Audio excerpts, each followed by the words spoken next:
శ్రీ హనుమాను గురుదేవులు నాయద పలికిన సీతారామ కథ నే పలికెద సీతారామ కథ.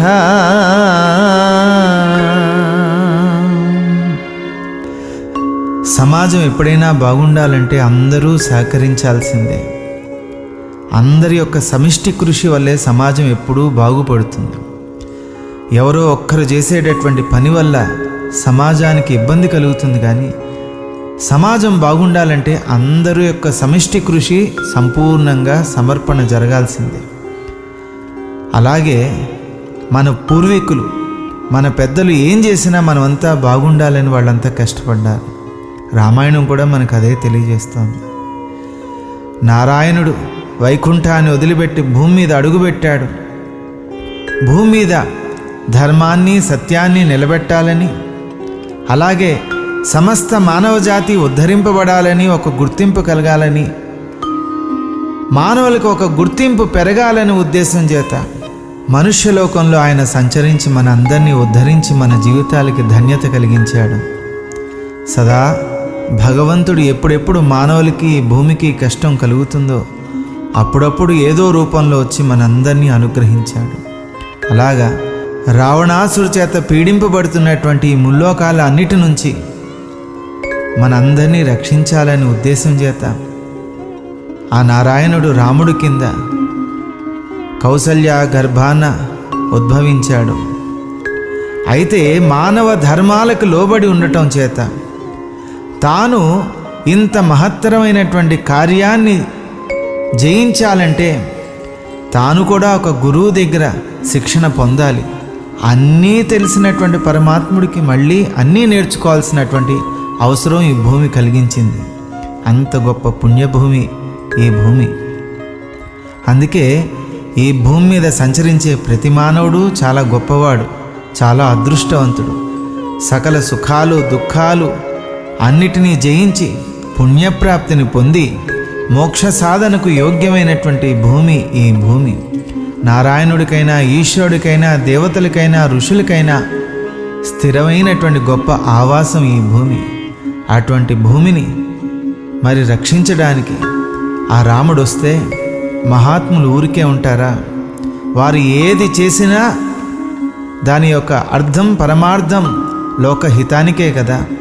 అందుకే విశ్వామిత్రుడు కావాలని రాముడి దగ్గరికి ఒక యాగం అనే నెపం ఎంచుకుని ఆ రాముడిని తనతోటి తీసుకువెళ్ళి సకల విద్యలు ఆయనకి నేర్పాలని ఉద్దేశం చేత వారు ఈ దశరథ మహారాజు కొలువులోకి వచ్చారు. 16 సంవత్సరాలు కూడా నిండినటువంటి ఆ రాముణ్ణి చూసి ఎంతో ముచ్చట పడిపోతున్నటువంటి దశరథ మహారాజు దగ్గరికి వచ్చి, నీ రాముణ్ణి నాతోటి పంపించవయ్యా అనంటే అది మామూలు విషయమా? అందున రాక్షసులతోటి యుద్ధం చేయాలంటే మామూలు విషయమా? ఆ మాట విని తట్టుకోగలడా? ఏం జరుగుతుందో తెలుసుకుందాం. అందుకే మనం ఎవరికైనా మాటిచ్చేటప్పుడు వెనక ముందు ఆలోచించి మాట ఇవ్వాలని, మాట ఇచ్చిన తర్వాత మాటను తీసుకోలేమని రామాయణం మనకు అందిస్తున్నటువంటి ఒక గొప్ప సందేశం.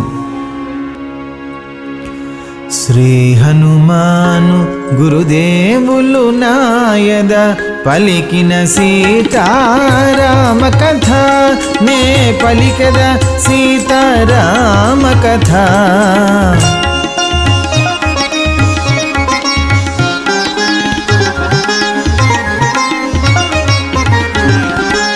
నేనొక యాగము చేయబూనితి దానికి రక్షణము కోరవచితి. నేనొక యాగము చేయబూనితి దానికి రక్షణము కోరవచితి. అసుర వీరుల మారీచ సుబాహులు మమ్మందర పీడించుచున్నారు. అసుర వీరుల మారీచ సుబాహులు మమ్మందర పీడించుచున్నారు. రక్తమాంసములు వేదిని జిమ్ముచు యజ్ఞము విఘ్నము చేయుచున్నారు.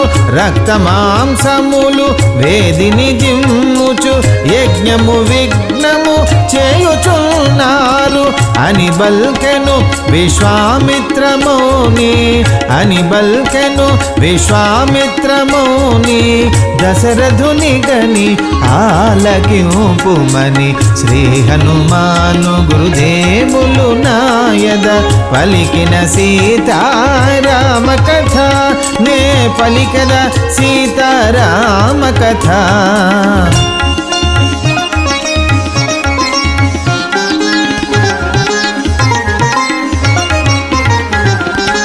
ఆ రాక్షసులు మాయోపేతులు రావణుడంపిన మహాబలులు ఆ రాక్షసులు మాయోపేతులు రావణుడంపిన మహాబలులు వారిని శపించి మసి చేతుగాని దీక్ష గునుటచే మిన్నకుంటిని వారిని శపించి మసి చేతుగాని దీక్ష గునుటచే మిన్నకుంటిని అసురుల గూల్చు వీరాధి వీరుడు ఇందున్నాడని ఇటు వచ్చి తిని అసురుల గూల్చు వీరాధి వీరుడు ఇందున్నాడని ఇటు వచ్చి తిని అని బల్కెను విశ్వామిత్రమౌని అని బల్కెను విశ్వామిత్రమౌని దశరథుని గని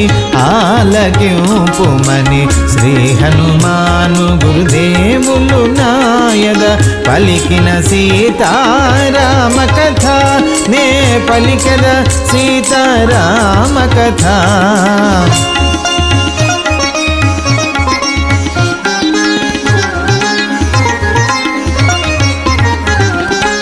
శ్రీ రఘురాముడు బాలుడు నీకు జగదభిరాముడు ధీరుడు మాకు శ్రీ రఘురాముడు బాలుడు మీకు జగదభిరాముడు ధీరుడు మాకు అలకలాడు ముద్దు బిడ్డడు మీకు జగములేలు పరమాత్ముడు మాకు అలకలాడు ముద్దు బిడ్డడు మీకు జగములేలు పరమాత్ముడు మాకు కావున రాముని నాతో బంపుము వాత్సల్యముతో వెనుకాడకుము కావున రాముని నాతో బంపుము వాత్సల్యముతో వెనుకాడకుము అని బల్కెను విశ్వామిత్రమౌని అని బల్కెను విశ్వామిత్రమౌని దశరథుని గని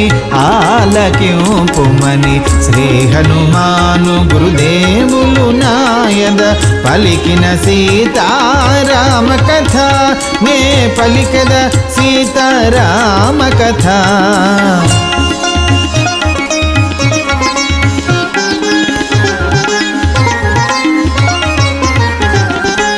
బాస చేతునా మాటలు నమ్ముము చూచుకొందునే రాముని క్షేమము బాస చేతునా మాటలు నమ్ముము చూచుకొందునే రాముని క్షేమము ముల్లోకముల కీర్తి గడిల్చెడు పలు విద్యలునే రాముని కొసగెద ముల్లోకముల కీర్తి గడిల్చెడు పలు విద్యలునే రాముని కొసగెద రక్షగనేను రాముని కుండెద రాక్షస వీరుల కూల్పగజేచద రక్షగనేను రాముని కుండెద రాక్షస వీరుల కూల్పగజేచద అని పల్కెను విశ్వామిత్రమౌని అని పల్కెను విశ్వామిత్రమౌని దశరథుని గని ఆలకింపుమని శ్రీ హనుమాను గురుదేవులు నాయద పలికిన సీతారామ కథ నే పలికద సీతారామ కథ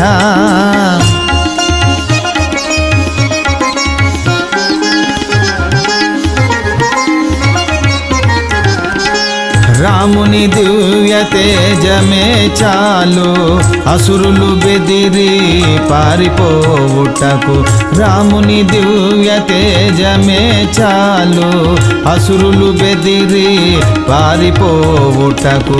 రాముని బాణము ఒకటే చాలు అసురులు రణమున ఒరిగిపోవుటకు. రాముని బాణము ఒకటే చాలు అసురులు రణమున ఒరిగిపోవుటకు. అంతటి రాముడు ఒకడే చాలు నా యాగమును కాపాడుటకు. అంతటి రాముడు ఒకడే చాలు నా యాగమును కాపాడుటకు అని పల్కెను విశ్వామిత్రముని. అని పల్కెను విశ్వామిత్రముని దశరథుని గని ఆలకింపుమని. శ్రీ హనుమాను గురుదేవులు నాయద పలికిన సీతారామ కథ నే పలికద సీతారామ కథ.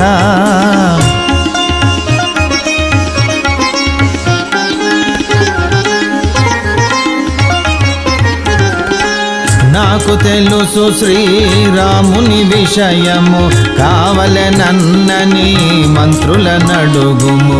నాకు తెలుసు శ్రీరాముని విషయము కావలనన్నని మంత్రుల నడుగుము. వశిష్ఠాదుల సమ్మతి గొనుము అప్పుడే రాముని నాతో బంపుము.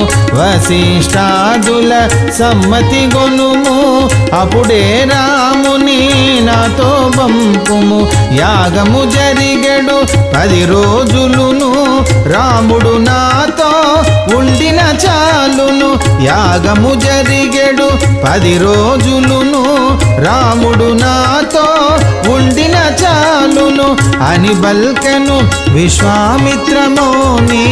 అని బల్కెను విశ్వామిత్రముని దశరథుని గని ఆలకింపుమని. శ్రీ హనుమాను గురుదేవులు నాయద పలికిన సీతారామ కథ నే పలికద సీతారామ కథ.